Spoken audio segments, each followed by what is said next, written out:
নমস্কাৰ সকলোকে এটি নতুন ভিডিঅ'লৈ স্বাগতম জনাইছো।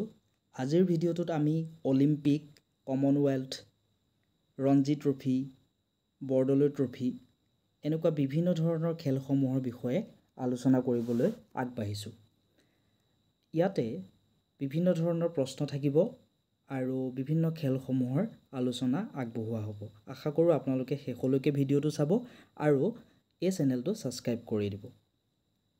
আজিৰ প্ৰথমতে এটা প্ৰশ্ন লৈ লৈছোঁ। প্ৰশ্নটো হ'ল প্ৰাচীন অলিম্পিক খেল প্ৰথমে ক'ত অনুষ্ঠিত কৰা হৈছিল? অপশ্যনসমূহ হৈছে গ্ৰীচ, মিছৰ, ইংলেণ্ড, ভাৰত।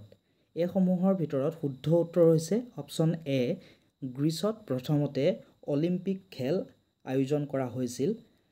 যেতিয়া অলিম্পিক খেলৰ জন্ম হৈছিল তেতিয়াই গ্ৰীচৰ অলিম্পিয়া নামৰ ঠাইত এই খেল আয়োজন কৰা হৈছিল আৰু সেইকাৰণে আমাৰ এই প্ৰশ্নটোৰ বাবে শুদ্ধ উত্তৰ হ'ব অপশ্যন এ, গ্ৰীচ।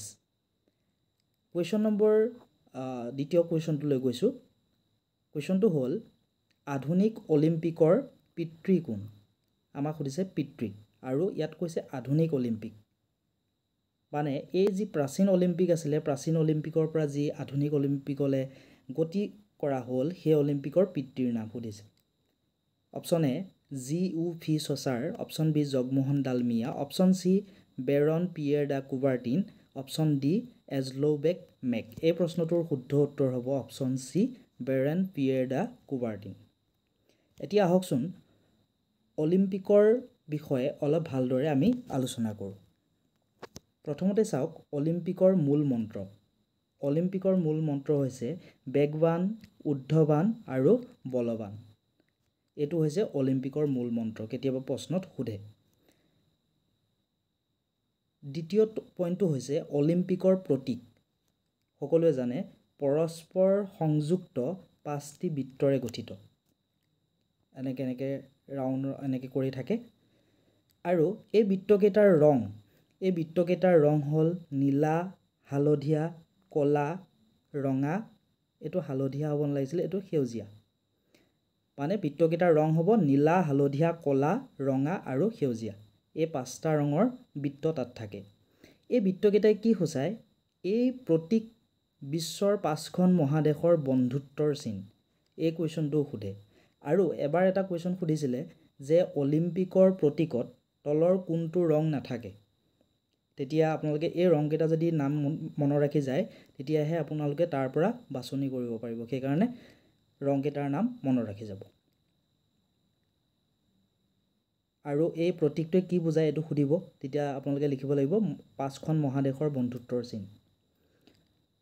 তাৰ পিছৰ পইণ্টটো হ'ল আধুনিক অলিম্পিকৰ আৰম্ভণি। আধুনিক অলিম্পিকৰ আৰম্ভণি হ'ল 1896। অলপ আগতে আমি আধুনিক অলিম্পিকৰ পিতৃৰ নাম পাইছিলোঁ। সেই আধুনিক অলিম্পিকৰ আৰম্ভণি কেতিয়া হৈছিলে? 1896ত, 1894 চনত। তাৰ পিছৰ পইণ্টটো হ'ল 26 জুলাইৰ পৰা 11 আগষ্ট 2024লৈ পেৰিছত 33 সংখ্যক অলিম্পিক অনুষ্ঠিত হ'ব। এই কুৱেশ্যনটো মষ্ট ইম্পৰ্টেণ্ট কুৱেশ্যন। এইটোৰ পৰা এটা কুৱেশ্যন অহাৰ সম্ভাৱনা খুব বেছি। আকৌ এবাৰ ৰিপিট কৰিছোঁ, 26 জুলাইৰ পৰা 11 আগষ্টলৈ। কিমান চনৰ? 2024 চনৰ। মানে আগন্তুক যি অলিম্পিক ক'ত অনুষ্ঠিত হ'ব? পেৰিছত অনুষ্ঠিত হ'ব। কিমান সংখ্যক? 33 সংখ্যক অলিম্পিক।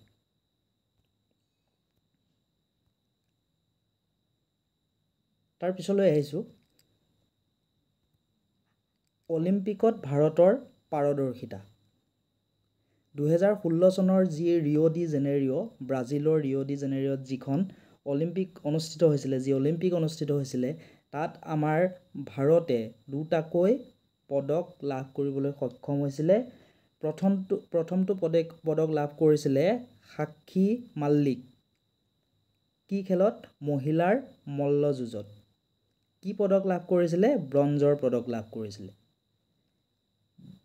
2 নম্বৰ পদকটো আছিলে PV সিন্ধুৱে লাভ কৰিছিলে, মহিলাৰ বেডমিণ্টনত লাভ কৰিছিলে আৰু ৰূপৰ পদক লাভ কৰিছিলে। এইকেইটা চাব। তাৰপিছত আমি আহিম 2020 চনৰ যি টকিঅ' অলিম্পিক তাৰ বিষয়ে। তাত আমাৰ মুঠ 7টা, 6টা ব্যক্তিগত আৰু এটা দলীয়। প্ৰথমটো হ'ল নীৰজ চোপ্ৰা। নীৰজ চোপ্ৰাই জেভলিন থ্ৰোত স্বৰ্ণ পদক লাভ কৰিছিলে। দ্বিতীয়টো হৈছে মীৰাবাই চানু মহিলাৰ ভাৰোত্তোলনত ৰূপৰ পদক লাভ কৰিছিলে। 3 নম্বৰটো হৈছে ৰবি কুমাৰ দহিয়া মল্লযুঁজত ৰূপৰ পদক লাভ কৰিছিলে। 4 নম্বৰটো হ'ল PV সিন্ধু মহিলাৰ বেডমিণ্টনত ব্ৰঞ্জৰ পদক লাভ কৰিছিলে। 5 নম্বৰটো পদক আছিলে বজৰং পুনিয়াই লাভ কৰিছিলে মল্লযুঁজত ব্ৰঞ্জৰ পদক লাভ কৰিছিলে।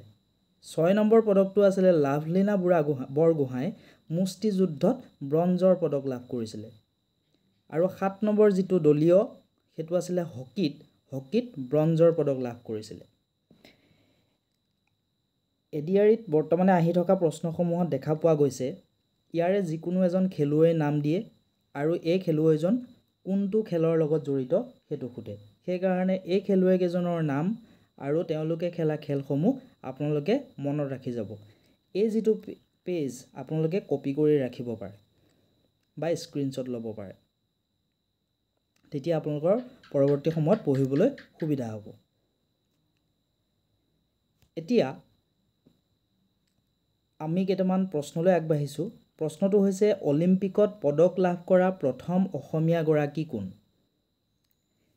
এই প্ৰশ্নটোৰ শুদ্ধ উত্তৰ হ'ব অপশ্যন ডি লাভলীনা বৰগোহাঁই। তেওঁৰ বিষয়ে অকণমান জানো আহক কেনেকৈনো লাভ কৰিছিলে। 2021 চনত কি অনুষ্ঠিত হৈছিলে? টকিঅ' অলিম্পিক অনুষ্ঠিত হৈছিলে আৰু তেওঁ তেতিয়া যি মহিলাৰ বক্সিং সেই মহিলাৰ বক্সিং খেলত ব্ৰঞ্জৰ পদক লাভ কৰিছিলে। কোনে লাভ কৰিছিলে?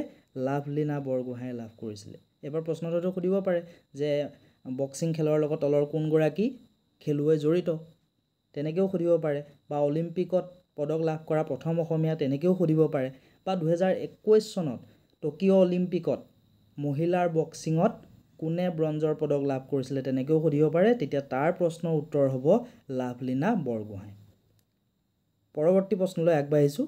অলিম্পিকত অংশগ্ৰহণ কৰা প্ৰথম অসমীয়া কোন? এইটো আমি জনাটো খুবেই দৰকাৰী। অপশ্যনসমূহ হৈছে Dipankar Bhattacharya, option B Shiva Thapa, option C doctor Talimeren Ao, option D Bhogeswar Baruah. ইয়াৰ শুদ্ধ উত্তৰ হৈছে ডাক্তৰ তালিমেৰণ আও। তেওঁৰ বিষয়ে অলপ জানো আহক। তেওঁ আছিলে ভাৰতৰ ফুটবল দলৰ অধিনায়ক। তেওঁ 1948 চনৰ লণ্ডন অলিম্পিক, কিমান চনৰ? 1948 চনৰ লণ্ডন অলিম্পিকত তেওঁ ভাৰতৰ যি ফুটবল দল আছিলে তাৰ অধিনায়ক হিচাপে অধিষ্ঠিত হৈ আছিলে। এইটো মনত ৰাখিব। পৰৱৰ্তী প্ৰশ্নলৈ আগবাঢ়িছোঁ। প্ৰশ্নটো হৈছে 33তম ৰাষ্ট্ৰীয় ক্ৰীড়া মেস্কেট যাক আমি শুভংকৰ বুলি কওঁ সেইটো কি আছিল? সকলোৱে জনা প্ৰশ্ন, সেইকাৰণে দি দিছোঁ। এই প্ৰশ্নটোৰ শুদ্ধ উত্তৰ হ'ব অপশ্যন বি ৰংমন। কিন্তু এবাৰ দেখিছে কিমান সহজ প্ৰশ্নবিলাক দিছে, কিছুমান প্ৰশ্ন খুবেই সহজ, সেইকাৰণে এই প্ৰশ্নটো আহিব পাৰে। তাৰ পৰৱৰ্তী প্ৰশ্নটোলৈ গৈছোঁ। 33তম ৰাষ্ট্ৰীয় ক্ৰীড়াত অসমে কিমানটা সোণৰ পদক অৰ্জন কৰিছিলে? ইয়াৰ শুদ্ধ উত্তৰ হ'ব 38, অপশ্যন এত আছে, 38টা সোণৰ পদক লাভ কৰিছিলে। এতিয়া আমি এই ৰাষ্ট্ৰীয় যি ক্ৰীড়া এই ৰাষ্ট্ৰীয় ক্ৰীড়াৰ বিষয়ে অলপ জানিবলৈ চেষ্টা কৰিম। 33তম ৰাষ্ট্ৰীয় ক্ৰীড়াৰ মূল ষ্টেডিয়ামখনৰ নাম হ'ল ইন্দিৰা গান্ধী এথলেটিক ষ্টেডিয়াম। ক'ত আছে? সৰুসজাইত আছে। এই ৰাষ্ট্ৰীয় ক্ৰীড়াত অসমে 38টা সোণৰ, 53টা ৰূপৰ আৰু 57টা ব্ৰঞ্জৰ পদক লাভ কৰিছিল। এইখিনিৰ পৰা এটা কুৱেশ্যন সুধিব, সেইটো স্ক্ৰীনশ্বট মাৰি ৰাখক, পিছত আপোনালোকৰ কামত আহিব। আকৌ কেইটামান প্ৰশ্নলৈ আগবাঢ়িছোঁ। প্ৰশ্নটো হ'ল অভিৰুচি ক্ৰীড়া দিৱস কেতিয়া পালন কৰা হয়? চাওকচোন অপশ্যনসমূহৰ ভিতৰত 3 ছেপ্টেম্বৰ, 13 ছেপ্টেম্বৰ, 23 ছেপ্টেম্বৰ, 3 আগষ্ট। এই প্ৰশ্নটোৰ শুদ্ধ উত্তৰ হ'ব অপশ্যন এ 3 ছেপ্টেম্বৰ। 3 ছেপ্টেম্বৰত অভিৰুচি ক্ৰীড়া দিৱস পালন কৰা হয়। আৰু কাৰ কাৰণে পাতে অলপ পিছত আমি তাৰ বিষয়েও আলোচনা কৰিম। তাৰ পিছৰ প্ৰশ্নটো হ'ল বৰদলৈ ট্ৰফী কি খেলৰ সৈতে জড়িত? এই প্ৰশ্নৰ শুদ্ধ উত্তৰ হ'ব অপশ্যন বি ফুটবল খেলৰ সৈতে জড়িত এতিয়া আমি বৰদলৈ ট্ৰফিৰ বিষয়ে অলপ শিকিবলৈ চেষ্টা কৰিম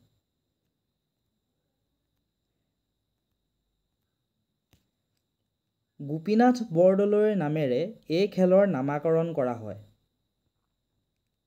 1952 চনত প্ৰথমবাৰ এই খেল আয়োজিত হৈছিল গুৱাহাটী টাউন ক্লাবৰ দ্বাৰা মানে 1952 চনত এই খেল প্ৰথমবাৰৰ বাবে আৰম্ভ হৈছিল গোপীনাথ বৰদলৈৰ নামেৰে এই খেলৰ নামাকৰণ কৰা হৈছিল আৰু তেতিয়া খেল আয়োজন কৰিছিল গুৱাহাটী টাউন ক্লাবে কিন্তু বৰ্তমান গুৱাহাটী স্পৰ্টছ এছ'চিয়েশ্যনে এই খেল আয়োজন কৰে কোনে কৰে বৰ্তমান কৰে গুৱাহাটী স্পৰ্টছ এছ'চিয়েশ্যনে আৰু বৰ্তমানৰ জয়ী দল হৈছে অইল ইণ্ডিয়া এইকেইটা মনত ৰাখিলে বৰদলৈ ট্ৰফিৰ কাৰণে যথেষ্ট নেক্সট আমি ৰঞ্জি ট্ৰফিৰ দুটামান প্ৰশ্ন আলোচনা কৰিবলৈ আগবাঢ়িছোঁ প্ৰশ্নটো হ'ল ৰঞ্জি ট্ৰফি কি খেলৰ সৈতে জড়িত সকলোৱে জানে ৰঞ্জি ট্ৰফি ক্ৰিকেট খেলৰ সৈতে জড়িত তাৰ পিছৰ প্ৰশ্নটো হৈছে ৰঞ্জি ট্ৰফিত আটাইতকৈ বেছি সংখ্যক বাৰ জয়ী হোৱা দল কোনটো এই সমূহৰ ভিতৰত শুদ্ধ উত্তৰ হৈছে অপশ্যন বি মুম্বাই আটাইতকৈ বেছি বাৰ জয় লাভ কৰিছে এতিয়া আমি ৰঞ্জি ট্ৰফিৰ বিষয়ে চমুকৈ আলোচনা কৰিবলৈ আগবাঢ়িছোঁ 1934 চনৰে পৰা ৰঞ্জিত ট্ৰফি খেল আয়োজিত হৈ আহিছে কিমান চনৰ পৰা 1934 চনৰ পৰা পূৰ্বতে নাম আছিল the cricket championship of India কি নাম আছিল the cricket championship of India এই নামটো মনত ৰাখিব আৰু পিছলৈ ৰঞ্জিত সিঙৰ নামেৰে নামাকৰণ কৰা হয় এতিয়া ৰঞ্জিত সিংনো কোন ৰঞ্জিত সিং হ'ল আন্তঃৰাষ্ট্ৰীয় ক্ৰিকেট খেলা প্ৰথম ভাৰতীয় তেখেতে ইংলেণ্ডৰ হৈ ক্ৰিকেট খেলিছিল এটো মনত ৰাখিব ৰঞ্জি ট্ৰফি ৰঞ্জিত সিং তেখেতৰ নামেৰে নামাকৰণ কৰা হৈছিল পূৰ্বতে নাম আছিল the cricket championship of India 1934 চনৰ পৰা এই খেল খেলাই ৰখা হৈছে এতিয়া এই খেলত ভাৰতৰ মুঠ 38টা দলে অংশগ্ৰহণ কৰে গোটেইকেইখন ৰাজ্যৰে এটা দল আছে তাৰোপৰি যিবোৰ কেন্দ্ৰীয় শাসিত অঞ্চল আছে তাৰো দল আছে এনেকৈ কৰি মুঠ 38টা দল হ'লগে আৰু 2023-24 বৰ্ষৰ বিজয়ী দল হ'ল মুম্বাই এতিয়া যে আমি অলপ আগতে পাইছিলোঁ আটাইতকৈ বেছিবাৰ কোনে বিজয়ী হৈছিল মুম্বাই বিজয়ী হৈছে 2023-24তো মুম্বাই বিজয়ী হৈছে আৰু তেওঁলোকে বৰ্তমানলৈকে 42 বাৰ বিজয়ী হৈছে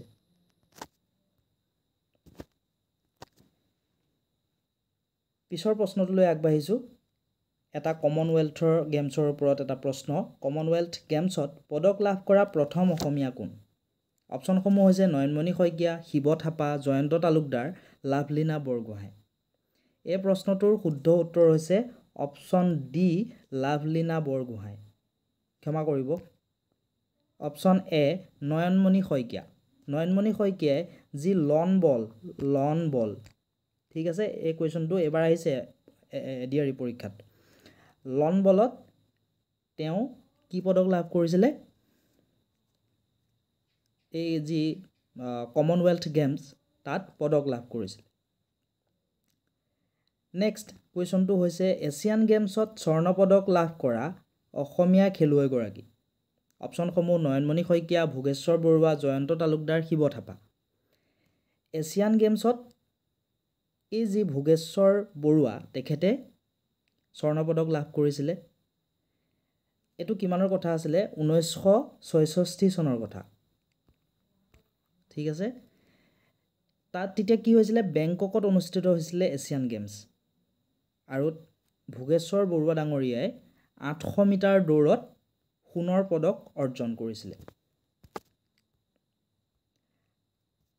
আজিলৈ ইমানখিনি আলোচনা কৰিছোঁ আশা কৰিছোঁ আপোনালোকে ভিডিঅ'টো চাই ভাল পাইছে যদি ভাল পাইছে আপোনালোকৰ বন্ধুবৰ্গৰ লগত শ্বেয়াৰ কৰি দিব ভিডিঅ'টো লাইক কৰি দিব কমেণ্ট কৰিব আৰু চেনেলটো ছাবস্ক্ৰাইব কৰি দিব ধন্যবাদ